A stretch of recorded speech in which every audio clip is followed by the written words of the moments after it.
Hey everybody, this is Nancy Norbeck with this week's Creative Pep Talk. And this week I want to talk to you about a really, really important creative principle that is not often discussed. And that is the idea of letting it go.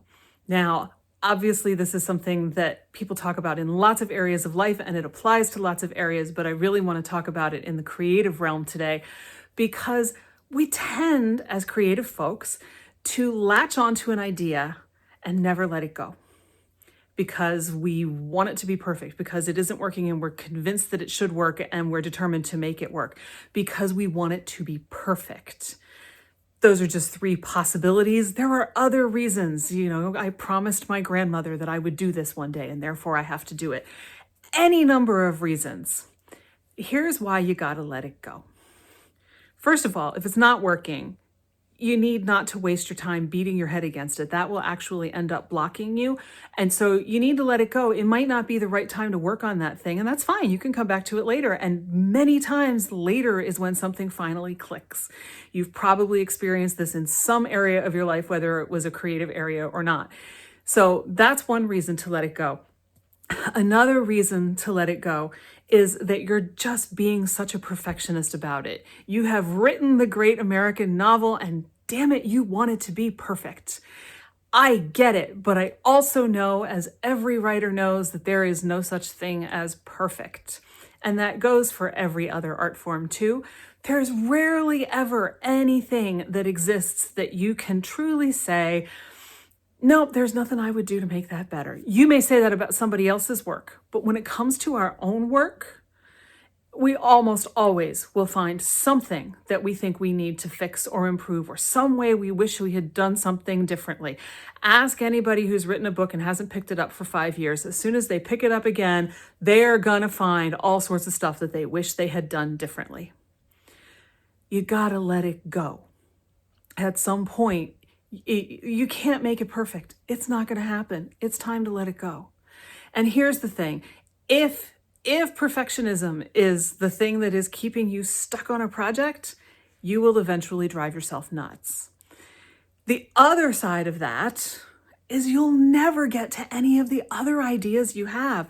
You'll never get past that one thing because you're so stuck on the one thing. Now, some of us work on multiple things at the same time. Right now, I have multiple drafts going for my Substack. I have no idea which one I might publish next. If any of them, I may come up with something else that demands to be written this weekend and go out on Monday. I never know. And that is okay. If you're not that kind of person, you're much more likely to get stuck. The person who has multiple things going can switch between them as their energy dictates, whether it's, I'm tired of working on this and I'm not getting anywhere, therefore I need to move to something else. Or it's, today I really feel like working on this other thing instead of the thing I've been working on for the last 6 months. Either way, it frees you up a little bit. If you've only got the one thing, you're much more likely to dig yourself a really, really deep hole and have a lot of trouble getting out of it. Now, here's the other thing. There is merit in letting it go and putting it out into the world, even if you don't think it's perfect. At the beginning of next year, you'll hear a conversation that I had with writer Kevin Carey, and we talked about this because if something gets sent out, especially in writing, I'm not sure how it necessarily works in other fields. If you send out a piece of writing and it's not ready yet, somebody's going to tell you, and they're going to give you feedback, and you can use that feedback to make it better. But at least you've had the experience of putting it out there, which is valuable all on its own because you've had to let go and you've had to let somebody else look at it. And now you can take that feedback and decide what to do with it. You can't do that if you never let it go. Your stuff needs to get out into the world. A couple months ago, I started a Substack newsletter. If you've never heard of Substack, it's basically a newsletter platform. And I set it up because I wanted a place not only to encourage more and different writing, what kind of writing, no idea, but to experiment, which is why I often have no idea, and to get it out, to put it so that it could just go out into the world. Here's my place to put this thing, therefore I need to have something to put in that place, right? It's kind of how it works a lot of the time. It's an experiment. Like I said, I often don't know There are days that on Saturday, I think I know what I'm publishing, and Sunday afternoon, I realize, no, I need to write something different, right?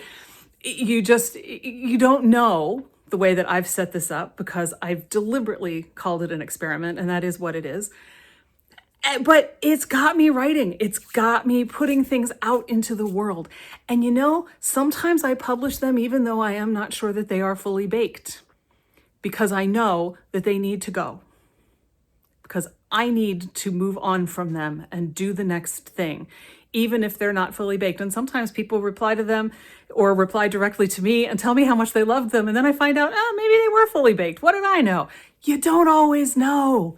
That's why it's an experiment. That's why it's valuable to get your work out there. And to do that, you've got to let it go. So my advice to you this week and always is to see what you need to let go of.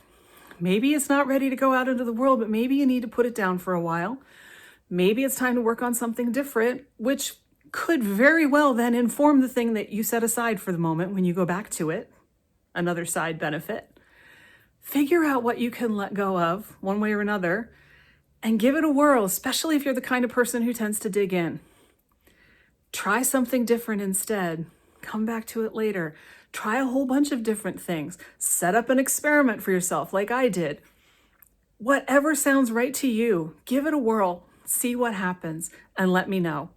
And if you want to check me out on Substack and see what kind of crazy experimental stuff I'm coming up with from one week to the next, there's a link in the show notes, and I hope you'll join me there. So with that, happy experimenting, happy letting go, and I will see you next time.